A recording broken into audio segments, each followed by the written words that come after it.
ఉన్నాయనుకున్నప్పుడు శనివారం 27 యాలకులు తీసుకోండి. ఆ 27 యాలకులు కొద్దిసేపు నీళ్ళల్లో నానబెట్టండి. చాలా తక్కువ సమయం, ఒక 20 నుంచి 30 సెకండ్లు నీళ్ళలో నానబెట్టండి. అలా నానబెట్టిన తర్వాత ఒక దారం తీసుకొని ఆ దారం మొత్తం తడి పసుపు రాయండి.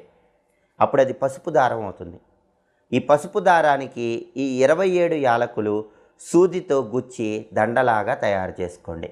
అలా 27 యాలకులు ఒక పసుపు రంగు దారానికి కడితే దాన్ని ఏలా సుగంధమాల అనే పేరుతో పిలుస్తారు. యాలకులు అద్భుతమైన సుగంధభరితమైన వాసనను కలిగింపజేస్తాయి.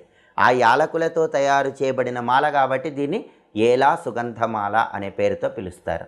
ఇలా తయారు చేసుకున్నాక ఇంట్లో వెంకటేశ్వర స్వామి విగ్రహం కానీ ఫోటో కానీ ఉంటే ఆ విగ్రహానికి లేదా ఫోటోకి ఈ ఏలా సుగంధమాలను అలంకరించండి. అలంకరించేటప్పుడు ఓం నమో